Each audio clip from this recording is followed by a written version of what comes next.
Assalamualaikum warahmatullahi wabarakatuh. Alhamdulillahillazi arsala rasulahu bil huda wa dinil haq liyuzhirahu 'ala ad-dini kullihi walau karihal musyrikun. Asyhadu an la ilaha illallah wahdahu la syarikalah wa asyhadu anna Muhammadan abduhu wa rasuluh. Allahumma salli ala sayyidina Muhammad wa ala alihi wa sahbihi wa man tabi'ahu wa nasarahu ila yaumiddin wa ba'du. Tuan Imam, jawatan kuasa masjid, hadirin hadirat sekalian, semoga dirahmati Allah. Malam ni saya putus tiap bahan, tapi tukang kereta, bahan duk lah kereta lain. Jadi tak boleh nak cakap tajuk tu lah. Baik, saya nak sentuh berkaitan salah faham maksud mati serentak. Mak mati, ayah mati tahun yang sama. Itu bukan mati serentak. Ayah mati simpang jalan, mak mati dekat hospital, bukan mati serentak. Ayah dan mak mati berbeza masa, tapi masa tu berdekatan, maka dikebumikan satu liang, satu lahat, bukan mati serentak. Jenazah yang balik dah rumah, isteri kat hospital, hidup lagi, belum sempat ke bumi, yang di hospital mati pula seorang lagi, maka kumi serentak. Itu bukan mati serentak. Mak dan ayah sebagai misal mati dibunuh dan tak tahu siapa mati dulu, itu mati serentak. Jenazah yang ada di hospital tetapi mati tidak serentak, sampai di rumah serentak, bukan mati serentak. Jangan silap faham, mati serentak bermaksud A, B, C, D, tak kisah berapa orang, mati masa dia sama, atau kita tidak tahu siapa mati dulu. Ingat tak? Filem Piramli, Dor mati ke Minah mati? Ingat kan? Kenapa dia memberi kesan? Ayah bila dia meninggal, ayah kita tu ayah kita, bini ayah mak kita. Dalam pusaka, kalau sebut mak, mana mak yang lahirkan ayah. Jadi jangan kita pergi kata ayah mati tinggal mak, ayah mati tinggal isteri. Ayah waris dia, isteri dia, mak kita, anak-anak dia, kita. Kadang masa ayah mati, ayah masih ada mak dengan ayah. Tapi masa nak faraid, ayah dengan mak mati. Boleh faham tak? Contoh, ayah mati. Masa ayah mati, ayah ada ayah lagi. Tok wan kita lah. Masa nak faraid, tok wan kita mati dah. Adalah salah kita tak senaraikan ayah kepada ayah sebagai penerima pusaka. Walaupun hukum dia tak sama, tapi kadang-kadang kita boleh pendekkan masa. Saya buat misal. Ayah dengan mak ada anak 5 orang. Laki ada, perempuan pun ada. Masa ayah mati, ayah tidak ada mak ayah.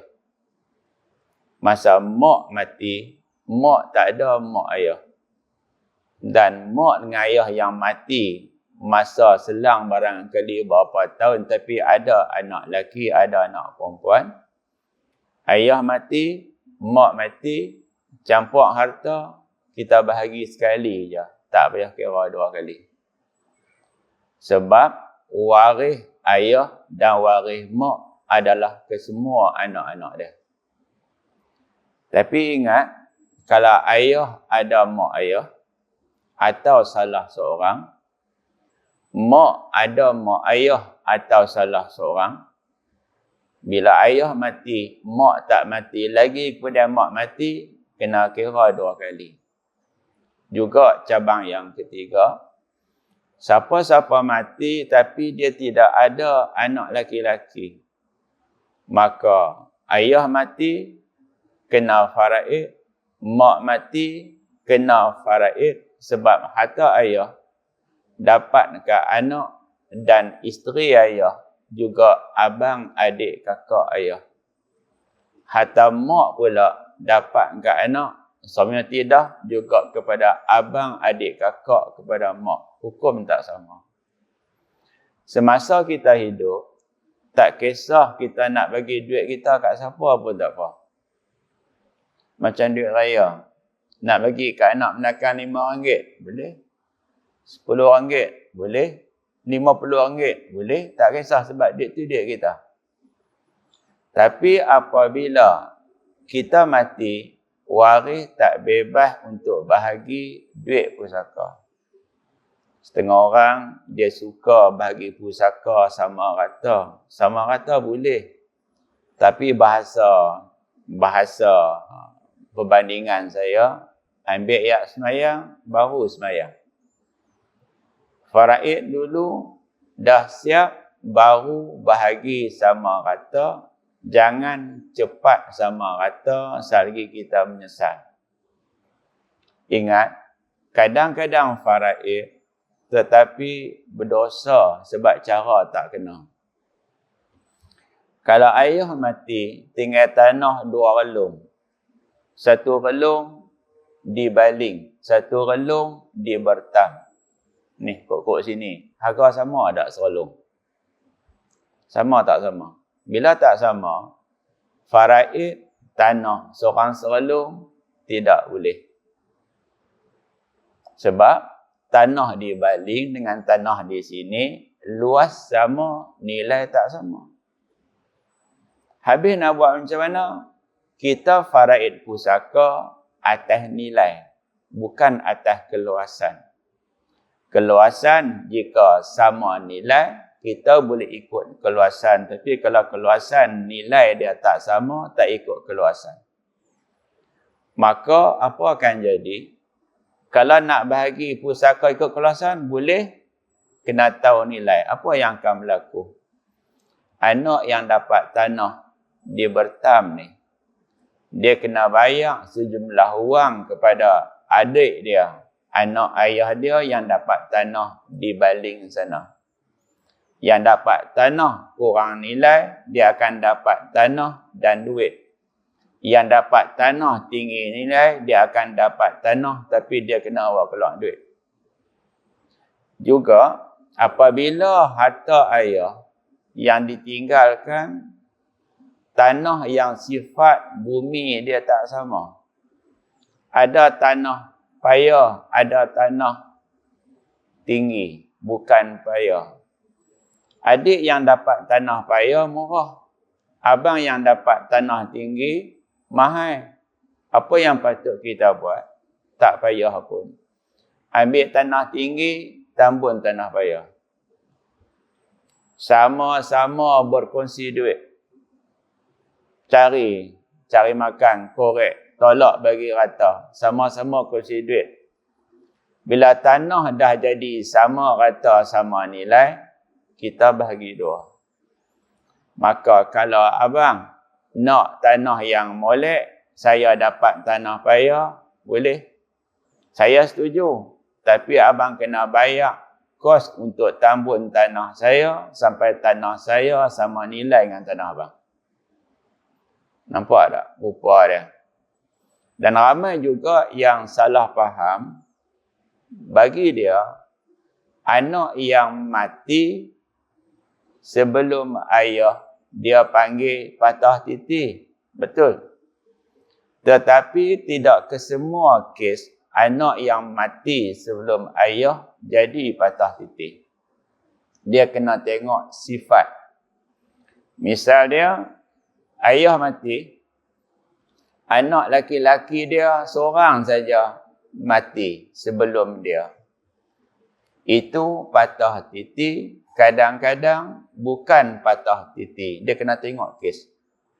Jadi berkaitan pusaka ni, apabila berlaku kematian, harta dia akan bertukar jadi pusaka. Bila jadi pusaka, kita kena faraid ikut hukum faraid. Yang jadi isu dalam masyarakat, setengah orang dia faham, bila keluar sijil faraid, urusan pusaka dah selesai. Belum selesai. Mahkamah syariah, kita biasanya mahkamah rendah syariah lah. Mahkamah rendah syariah sebab kita biasanya duit tak sampai 2 juta kan. Okey, bila mati, kalau melibatkan tanah, pergi pusaka kecil. Kalau nak sijil faraid, pergi mahkamah. Pergi mahkamah tu bukan pergi minta sijil faraid dapat selalu hari tu dah. Dia kena proses, dia kena bicara. Sijil faraid yang kita dapat, kena tunjuk kepada orang yang pandai, yang mahir untuk tujuan ukur tanah. Maka tanah bendang di satu keluasan, kita boleh bahagi sama banyak. Tanah satu kawasan, bahagi 2 sama nilai. Tapi hati-hati, tanah satu tempat, bahagi 2, cara bahagi tak tepat. Tak sama. Berbeza hukum juga. Contoh, tanah tepi jalan. Abang ambil tanah tepi jalan, adik dapat tanah belakang tanah abang. Nilai tanah tak sama. Kena bagi sama. Buat macam mana? Kita kerat sama-sama adik abang dapat tanah jalan. Sekiranya tak upaya nak buat tanah kecil, maka abang atau adik-beradik yang ada duit, dia bayar duit kepada adik abang dia yang tak dapat tanah. Sama juga rumah, kenderaan. Kalau keluar sijil, kita kena proses nak kena PJ.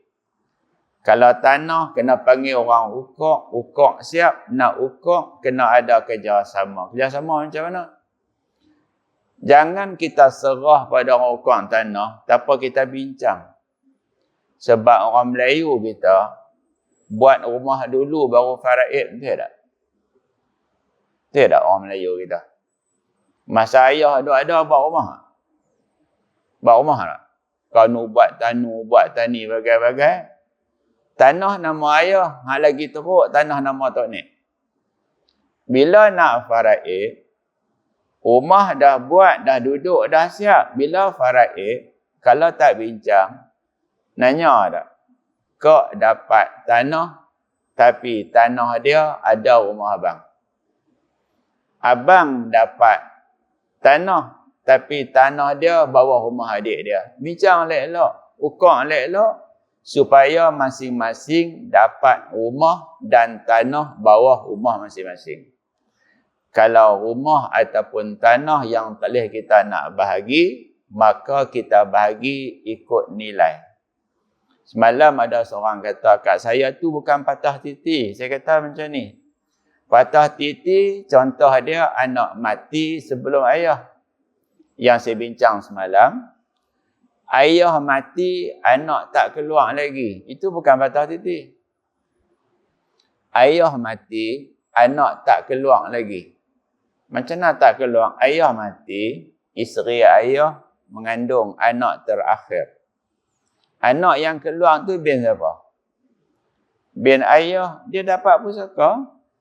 Kalau tak bagi, apa maksud? Kamu makan harta anak yatim. Anak yatim tu adalah adik bongsu, adik kandung kamu sendiri.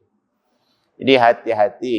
Bab pusaka ni kalau kita rasa akan jadi penin, Faham tak? Akan jadi penin. Bila kita mati, adik-beradik akan bergaduh. Bagai-bagai, buatlah yang nama dia hebah. Hebah siap-siap sebelum kita mati. Tapi hebah jenis ni agak berbahaya. Dibimbangi bila hebah dah selesai, anak, isteri suruh kita pindah rumah. Tanah bagi ke anak, rumah bagi ke anak. Anak kata, ayah, tanah ni kami nak jual. Rumah kami nak jual. Tak boleh nak kata apa? Sebab tanah tukar nama mereka. Maka pilihan terbaik adalah yang kita namakan hebah amanah. Apa hebah amanah? Kita yang akan mati, hebah siap-siap rumah kita. Tetapi ada tambah sikit. Penerima hebah bersetuju pindah milik hanya berlaku bila kita mati.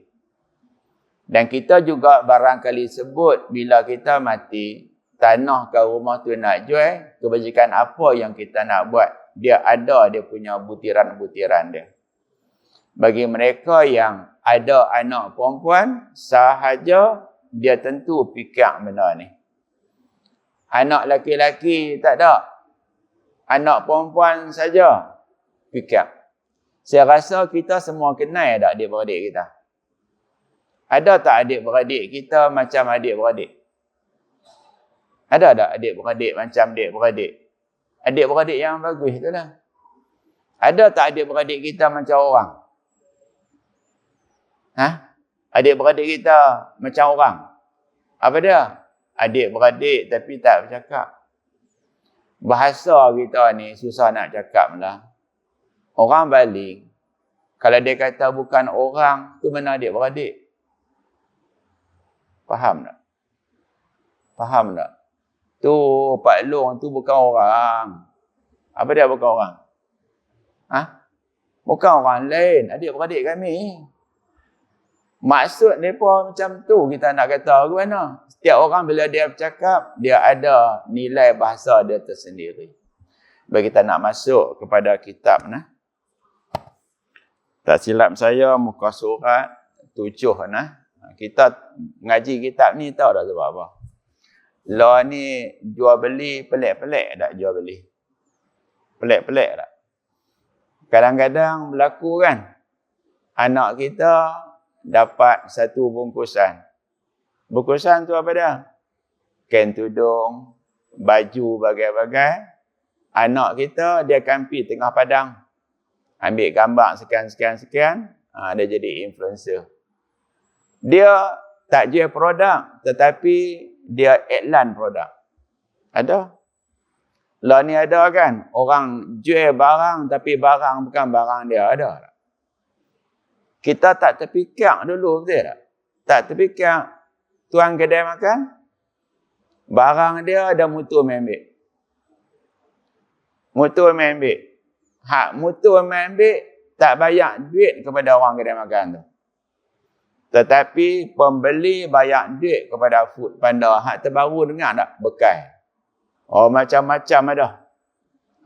Kalau boleh Food Panda ke apa ke, lampu merah kena berhenti lah. Pasal lampu merah tak berhenti. Law ni lagu mana? Beli makanan dengan Food Panda. Food Panda dia akan dihantar lah, saya tak kerti kan tu. Siapa yang terdekat yang boleh ambil. Maka dia pergi ambil barang. Dekat kedai makan tak bayar. Yang bayar, pembeli bayar pada Food Panda. Cukup masa, Food Panda akan bayar pula kepada tuan punya kedai. Nampak tak? Apa jadi? Food Panda, makanan tak ada.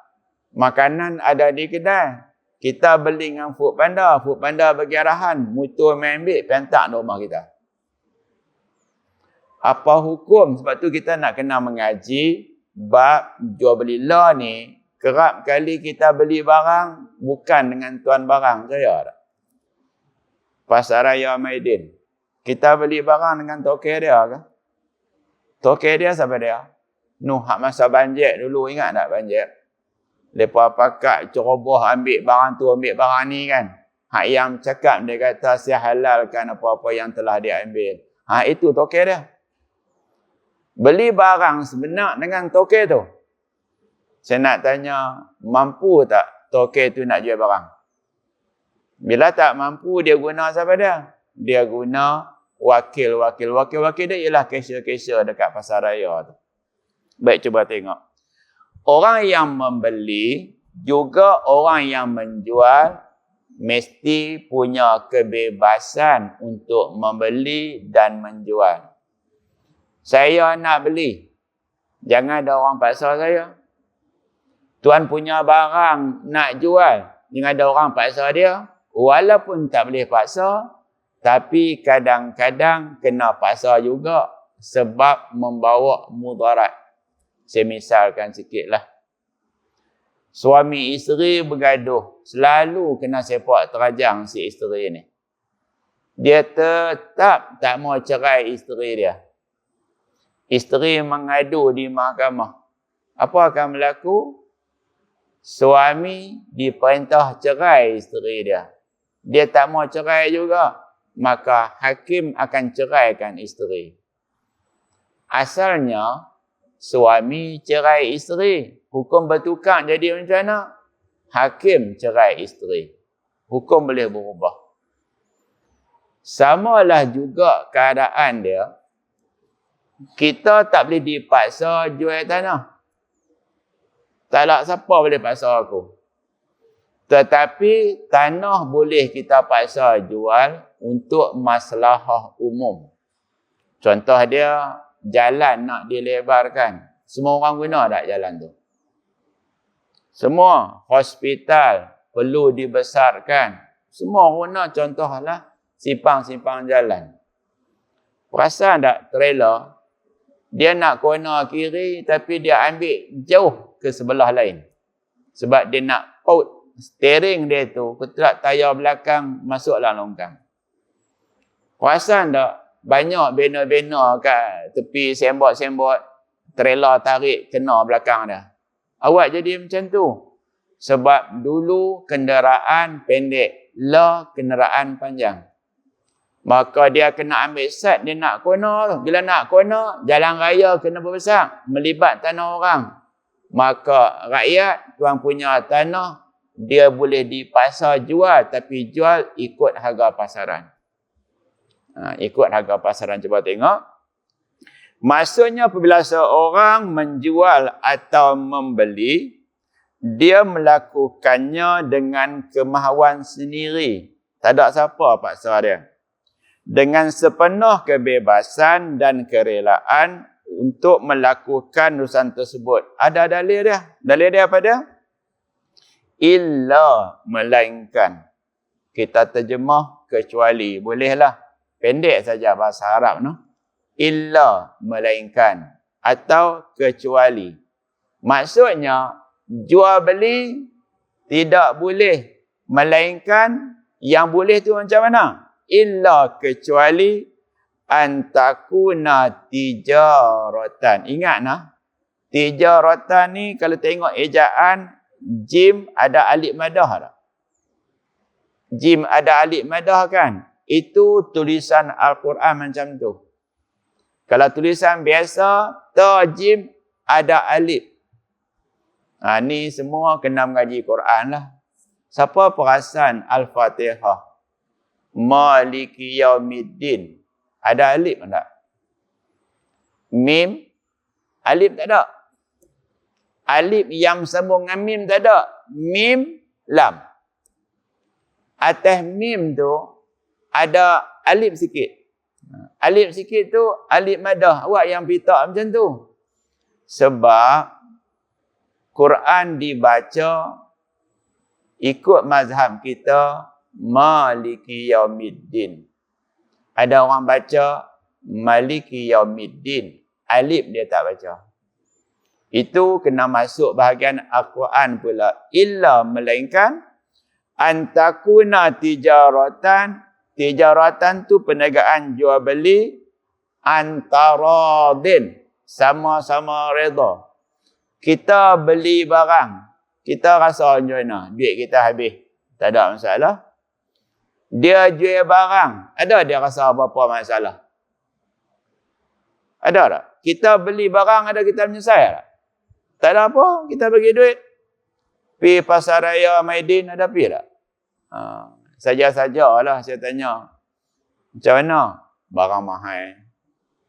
Perasaan tak? Mahal tu apa mana? Itu beras kampit 28. Mai kali ni 33. Kamu rasa terpaksa tak? Terpaksa apa? Memang kena beli nak makan. Okey. Kamu beli beras. Maidin jual beras. Sama-sama redha tak? Sama-sama redha kan? Tak ada masalah apa-apa. Tak ada masalah apa-apa. Taradin ni apa dia? Penjual redha, pembeli juga redha. Redha tu siapa dia? Minkum. Cuma isu dia nak beritahu, kita setuju tak setuju tu, kita tahu tak setuju ke tak setuju. Saya nak tanya sikit. Durian bawah pokok. Kita pergi letak duit dekat padu. Kita ambil durian makan. Sah tak jual beli? Sah tak jual beli? Durian dekat padu pokok. Ambil durian, tinggal duit. Sah tak jual beli?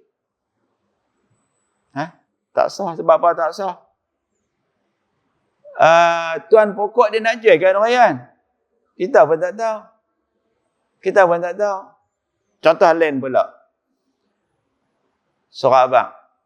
Nak murah-murah lah. Dia letak atas meja. Nak jual ke saja nak letak? Letak pula kadang-kadang pawai plastik, duit ada 2-3 kupang dalam tu. Nampak apa tu? Kita sendiri kata dia nak jual. Maka kita keluar duit, boh dalam terpawai tu. Dan kita ambil sahabat. Saya nak tanya, apa perasaan tuan sahabat? Dia main-main tengok sahabat habis, duit duduk dalam tabung. Dalam terpawai. Dia rasa apa? Marah. Dia tak marah sebab memang dia nak jual pergi apa habis. Yang dia tak setuju, sahabat habis, duit tak ada. Maknanya yang durian tu kita berat nak kata, tuan punya pokok, dia tak mau jual durian. Sebab dia bukan letak atas meja tepi jalan. Tapi sahabat letak atas meja, memang cadang nak jual. Makna kita boleh kata, jual beli sahabat itu sah, hak durian tak sah. Buat misal lagi. Lah ni banyak dak misi ayam. Banyak kan? Kita masuk duit maknanya nak apa? Nak apa? Masuk duit. Nak ayam. Macam mana mesin tu tahu kita nak ayam? Kamu yang bawa duit. Bila kita bawa duit, kenapa dia orang turun ayam? Dah bawa duit, memang nak ayam. Kita akan kata, ya, boleh jual beli begitu. Padahal benda ni, benda khilaf di kalangan para ulama mazhab Syafi'i, jual beli macam tu tidak diharuskan. Tapi nak tanya, para ulama selisih pendapat ni sebab apa? Bimbang orang tu dia tak cadang nak jual. Tapi kita tanya balik. Mazhab Maliki membenarkan jual beli walaupun tak bercakap. Kita bagi duit dekat cashier. Kan? Kita pergi parking kereta dulu. Dekat tempat parking ni, minyak. Bagi duit kat cashier. Kita buh duit. Cakap tak? Cakap tak bercakap? Tak bercakap. Ada dia marah. Ada dia kata kita tipu dia. Tak ada. Maknanya, apabila para ulama berbeza pendapat, kita boleh ambil pendapat yang lain yang kita boleh terima. Tetapi jangan kita mencari yang mudah-mudah dalam semua perkara. Bawah Nabi bersabda, innamal bai'u hanya sahanya. Ada orang terjemah sesungguhnya, bolehlah. Innama hanya sahanya. Al-bai'u jual, tapi terjemah jual beli. Pelik tak? Baik tu jual. Kenapa tuan pengarang terjemah jual beli? Sebab bolehkah kita jual kalau tak ada orang beli? Bolehkah kita beli kalau tak ada penjual? Sebab tu Allah Ta'ala halalkan jual. Beli halal tak? Allah Ta'ala halalkan jual.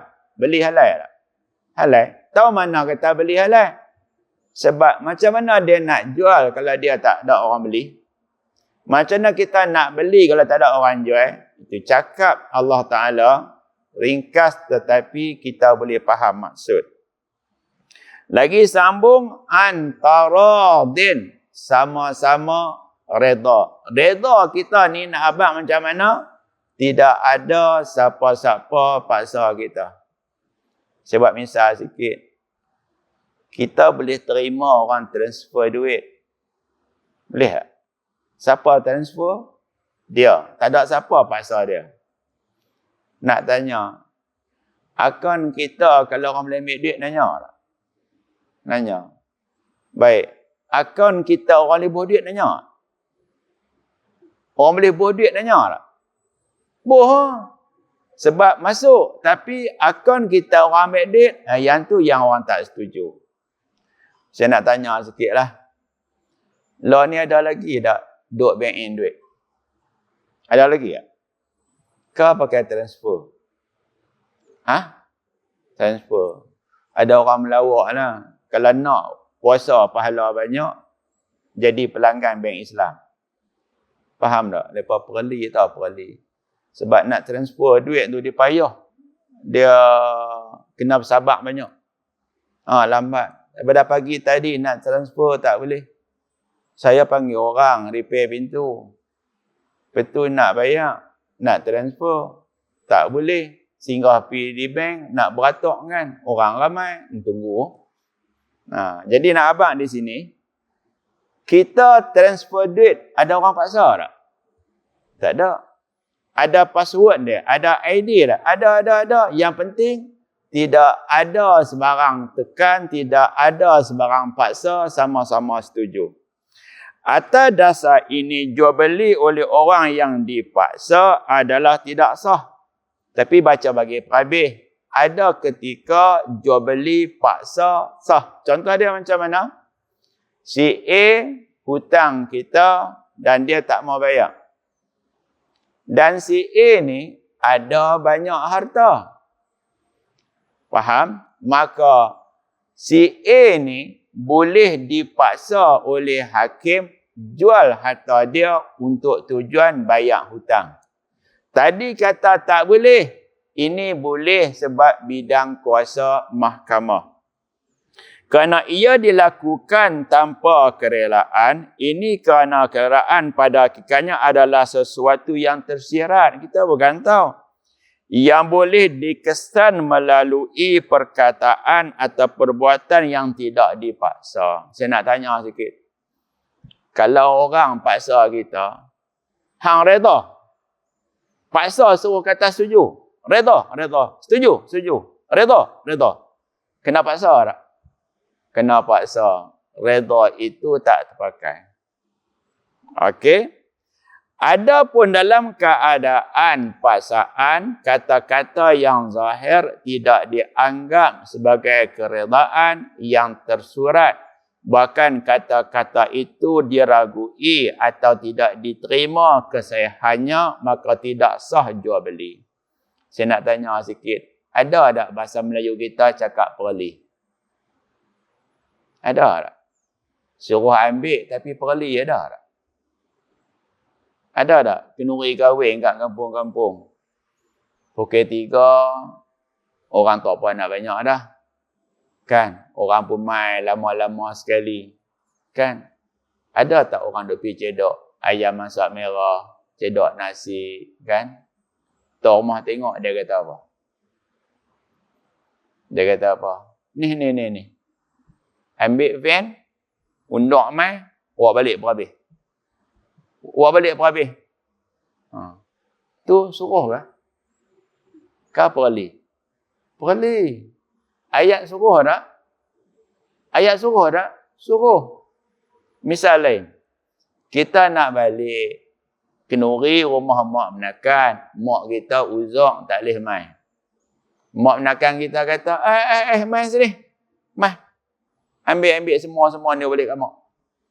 Suruh dah tu. Suruh tak? Kenuri rumah mak menakan. Kita pergi makan. Mak kita tak mai. Mak kita ni kok kepada mak menakan kita lah. Kita nak balik tak. Mai. Ni cedok berhabis ni. Balik kat mak. Mak kan makan nuri tadi. Mak tak mai. Mak balik. Suruh tak? Tadi perli. Ni suruh. Contoh lagi. Anak naik pokok jatuh. Ayah suruh naik lagi tak? Naik pokok jatuh. Ayah kata, naik lagi. Dalam aku duduk larang. Naik lagi. Anak naik kan masuk dalam rumah. Sebab masuk dalam rumah? Sebab ayah bila anak jatuh, ayah suruh lagi sekali, itu larang. Faham tak? Jadi hak ni pun macam tu juga. Orang yang sengap, kita tak tahu dia setuju atau tak setuju. Kita tak tahu. Pernah dengar tak cerita Sudin ajaib? Sudin. Tak dengar tak Sudin? Tak dengar. Sudin ni, siapa-siapa ni sembang dengan dia, sedang-sedang, Sudin jadi menantu. Sembang dengan Sudin ni sedang-sedang, Sudin jadi menantu lah. Masa duduk cakap-cakap tu, dia angkat nikah lah. Benda ni pernah masuk mahkamah. Mak kata, anak aku duduk sekolah menengah, baru masuk tingkatan bawah tak boleh menikah, tiba-tiba menikah. Saya nak tanya, sah tak menikah budak perempuan umur 14 tahun? Ayah dia yang nikahkan anak dia. Sah, tak ada masalah, sah. Siapa yang nikahkan? Pak. Ada orang paksa? Tak paksa. Tapi masa dia angkat nikah, dia tak sedar.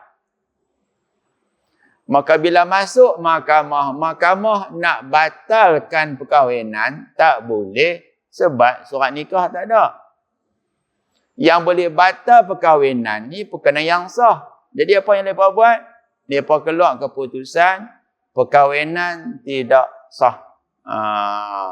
Ayah pun menyesal, mak seronok sebab apa? Anak dia tak jadi nikah yang sah dengan si Sudin. Rupanya setuju tak setuju tu benda tersembunyi. Kita nak kena dia bercakap baru ya. Begitu juga lafaz jual beli secara bergurau. Ianya juga seperti paksaan. Kena lahir tanpa kerelaan. Ada tak melawak? Anak mutu aku ambil 1,000 dia. Nak beli jem mutu 1,000 sungguh kah? Dia bayar 1,000 pakai jadi kah? Anak mutu aku ambil 1,000 jadi. 1,000 jadi. Dia bayar 1,000. Jadi kah? Dia tu melawak bukan bersungguh. Ataupun tujuan untuk melakukan urusan jual beli. Jadi orang yang nak jual beli tadi, kita nak kena tahu dia reda, nak tahu reda dia macam mana. Dia kena bercakap tanpa ada paksaan. Hal ini dikecualikan jika paksaan itu adalah untuk kebenaran seperti seorang yang berhutang dan melengahkan untuk membayarnya. Kita ni berhutang, kena bayar. Duit ada, tapi tak mau nak bayar. Yang tu salah lah. Yang kedua, harta ada, tapi hutang tak mau bayar. Nak buat macam mana? Orang yang duit tak ada, tapi tanah banyak. Dia ada harta tak? Ada harta. Tanah ada, duit tak ada. Tanah boleh jadi tanah, boleh jadi duit tak? Boleh. Nak buat macam mana?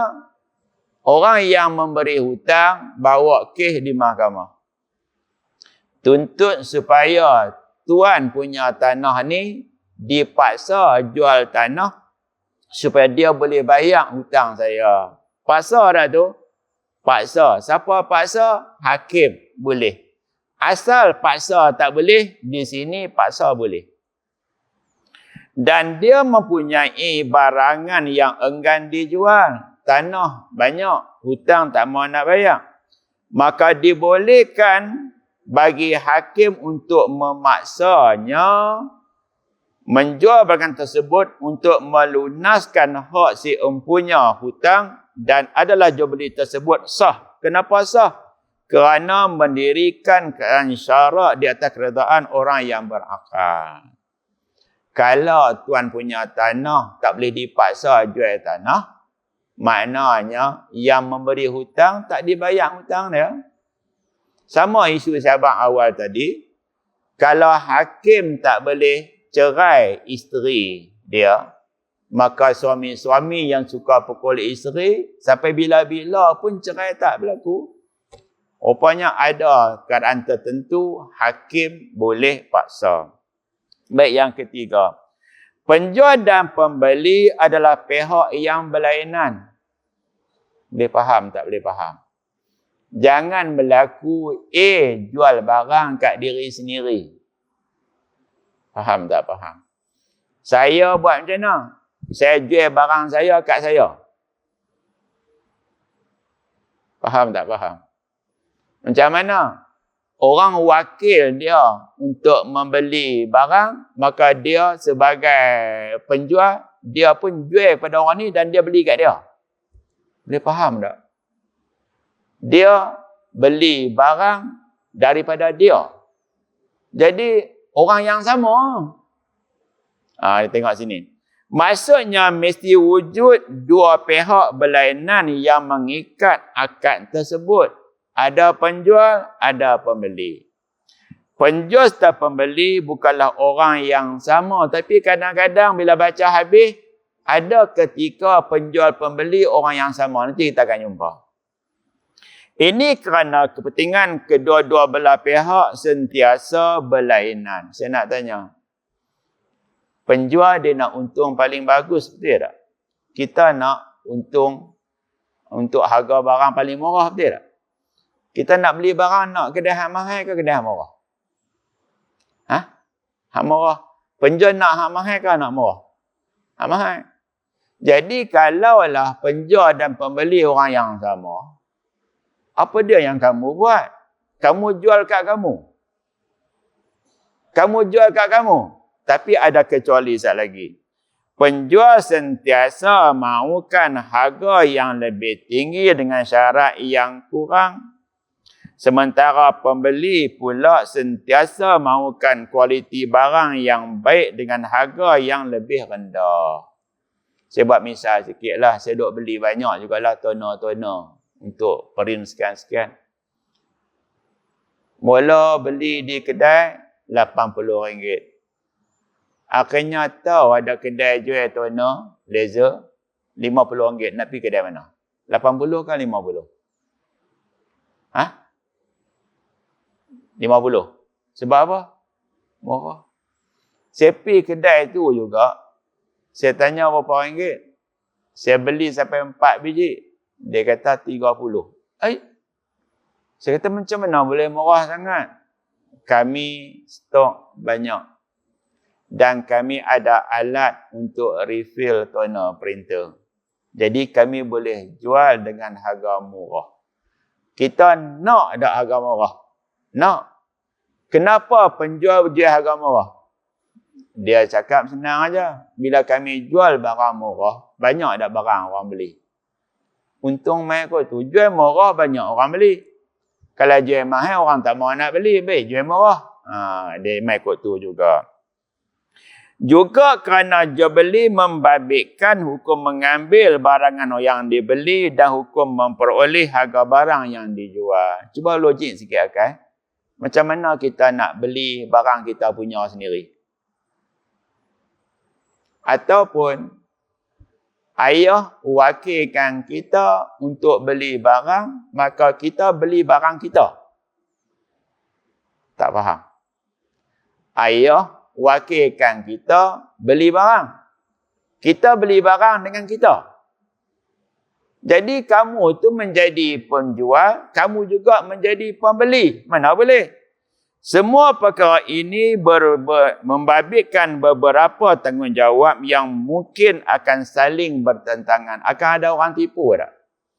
Kalau dia orang wakilkan dia beli barang.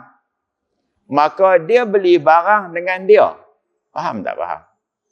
Ni, tolong ambil duit ni, tolong beli barang kat saya, Ustaz. Maka dia beli barang dengan dia juga. Tak ada. Jadi dia akan letak harga tinggi ya? Harga tinggi ya? Jadi dia menjadi wakil kepada pembeli, maka dia pembeli dan dia beli dengan dia juga. Harga tinggi ya? Harga tinggi. Okey, oleh itu semua tanggungjawab ini tak boleh diletakkan hanya pada seorang individu. Ini umum, tapi akan jumpa pengecualian dia nanti. Atas dasar ini, jika seseorang mewakilkan orang lain untuk menjual barangannya, faham tak? Saya wakilkan si A untuk apa? Untuk jual barang. Wakil yang dilantik tidak boleh menjual tersebut kepada dirinya sendiri. Faham? Ni aku wakilkan hang jual tanah aku. Maka dia jual tanah dekat dia. Dia jual harga murah ke harga mahal? Jual, ni aku wakil hang jual tanah aku. Maka dia jual tanah orang wakil tu kat dia. Murah. Yang kedua, hang tolong beli sat barang kat aku, dia beli barang dia punya juga. Mahal? Tu. Begitu juga jika semua wakil seorang membeli barangan, sedangkan barang tersebut ada pada wakil tu. Dia kena jawab macam ni. Abang ada apa abang? Abang wakil saya untuk beli barang kan? Kebetulan saya punya barang. Lah macam ni lah. Wakil tak jadi, abang beli dengan saya terus. Dia nak wakil kat kita, bagi duit, suruh beli barang. Lah tak sedar wakil, abang beli direct sebab saya ada barang tu. Yang tak sah apa dia? Dia wakil, orang tu beli barang daripada dia juga. Okey, begitu juga hukumnya jika seseorang menjadi wakil kepada dua individu, dia tidak boleh menggunakan salah wang salah seorang pewakil untuk beli barang, pewakil seorang lagi kerana sebab yang sama. Ini lagi pening. A wakil saya beli barang. B wakil saya jual barang. Cantik tak? Tak faham. Mai A, aku wakil hang jual barang aku Ustaz. B, mai pula aku wakil hang beli barang aku Ustaz. Beli barang Ustaz. Faham tak? Dia wakil. Saya menerima wakil daripada penjual. Saya menerima wakil daripada pembeli. Mana boleh? Faham tak? Misal lagi. Ada seorang ustaz. Dia dah berhenti dah. Dia telefon saya. Ustaz, boleh tak ustaz cari pembeli? Kalau ada orang boleh beli tanah ni, saya bagi RM6,000. Baik. Boleh tak saya beli tanah tu? Dia wakil saya suruh cari pembeli. Akhirnya saya beli tanah tu. Maka saya boleh dapat dah RM6,000. Boleh faham tak ni? Saya sebagai wakil, tak boleh saya ni pula bertindak menjadi pembeli. Kalau saya menjadi wakil untuk jual, cari orang untuk beli. Bukan saya beli. Kalau nak beli juga, lah macam ni saya wakil lah. Jual terus kat saya. Macam tu boleh. Dia kata, juga kerana hak-hak dalam jual beli, iaitu menyerahkan barangan, memperoleh harganya dan lain-lain berada di tangan wakil tersebut.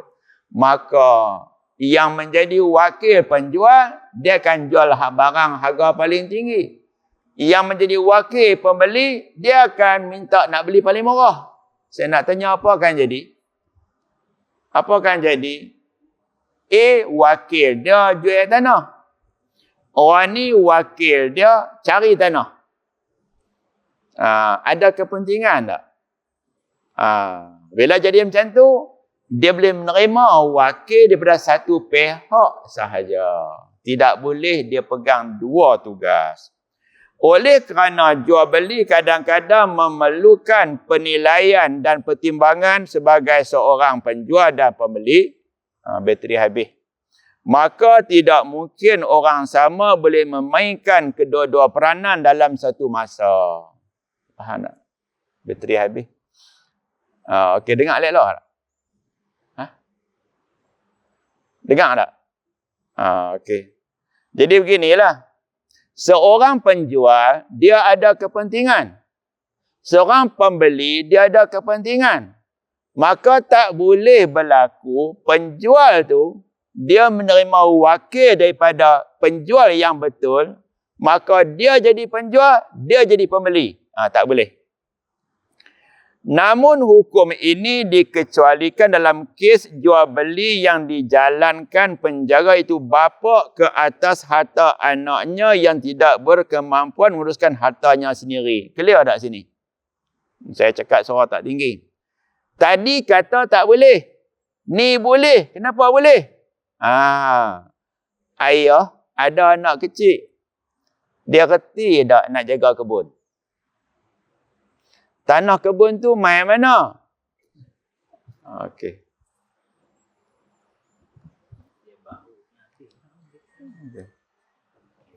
Hello, dengar. Baik. Hukum yang tak boleh, kadang-kadang boleh. Kan susah mana pun. Traffic light, lampu merah kena berhenti tak? Ambulan berhenti tak? Tak berhenti. Lampu hijau kena jalan.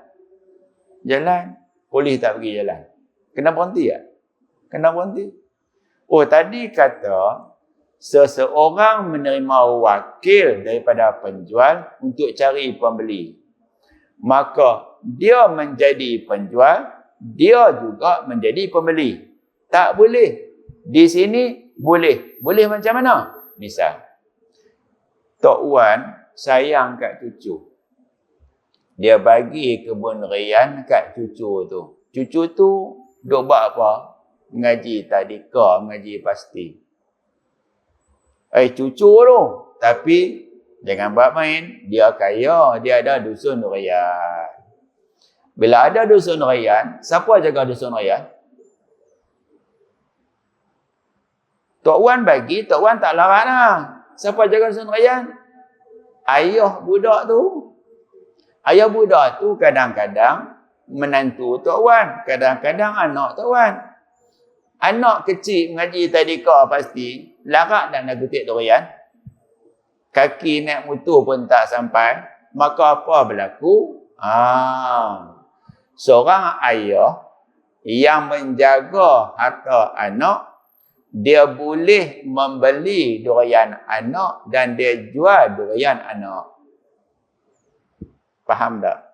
Kira-kira dia letak meja tepi jalan, apa jadi? Dia jual durian yang dia beli daripada anak dia. Dia ada buat dah ijab kabul dengan anak dia? Tak ada. Dia bawa durian, dia pergi jual. Bolehkah begitu? Boleh. Tapi ingat, dia beli durian anak dia dengan ikut harga tolak. Harga tolak murah ke mahal? Jangan murah sangat. Ikut harga orang tolak lah. Kalau pakcik duduk di kampung sana, dia ambil durian tu sekilo RM6. Kamu beli durian anak kamu sekilo RM6 juga. Tapi kamu akan jual. Kamu pembeli, kamu penjual. Kamu jual durian anak dekat kamu. Faham tak? Abang buat macam mana ni? Kata tak boleh jual beli seorang-seorang. Boleh kalau kita jaga anak kecil yang ada harta. Okey. Alasannya seseorang bapa tidak dituduh memperdaya anaknya sendiri kerana sifat bebas kelas kasihan terhadap anak yang ada padanya. Baik, saya nak tanya. Ayah kalau beli durian anak, rasanya ayah akan tipu anak tak? Rasanya. Kita akan kata tak tipu, insya-Allah. Saya nak tanya. Anak-anak kita nak pergi sekolah, kenapa dia suka bersalam dengan kita? Kenapa dia suka bersalam dengan kita? Kadang dia bersalam kita, cium tangan, pipi 2-3 kali. Lepas sana dia tunggu. Pergi sekolah. Tak apa. Pergi bagi duit baru dia pergi. Nampak tak? Kenapa ayah bagi duit? Anak aku. Maka kalau anak tu ada harta, saya nak tanya, ayah akan tipu anak tak? Tak. Kita akan kata tak tipu. Tetapi jaga-jaga. Seseorang yang menerima wakil daripada penjual, dia juga bertindak sebagai pembeli, maka dia akan jual barang paling murah, dia boleh beli dengan harga murah. Benda ni pada ayah dengan anak dia tidak dikira tertimbul sebagai fitnah. Demikian juga dengan jual beli seorang hakim pemerintah ke atas harta mereka yang tidak berkepercayaan, yang berada bawah jagaan dia. Hakim dia boleh jual harta. Sebab apa? Demi maslahah budak-budak atau orang yang bawa kes ke mahkamah. Dalam hal ini, dia boleh menjual harta salah seorang daripada mereka pada salah seorang yang lain. Contoh dia, si A hutang dengan B, tak bayar. Maka hakim perintahkan tanah A bagi kat B. Boleh tak hakim buat? Okey.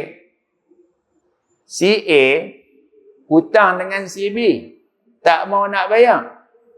Hakim perintah tanah A tukar bernama B. Kenapa boleh buat? Dah kamu hutang tak bayar. Jadi buat macam mana? Kamu wajib jual tanah tadi kepada dia, tapi dia tak kena bayar, tak duit baru sebab dia bayar dengan duit hutang yang kamu hutang, dia tak bayar. Kerana hak jagaan yang dimiliki oleh hakim adalah umum. Kalau hakim tak boleh paksa rakyat, teruk tak? Rakyat kata kami tak setuju kepada hakim, pakai kes tak selesai. Juga kerana ada kalanya dia terpaksa melakukan jual beli tersebut. Okey, yang keempat, Rabih boleh melihat. Saya nak tanya, lah ni banyak tak TikTok? Banyak. Saya pun tak reti TikTok.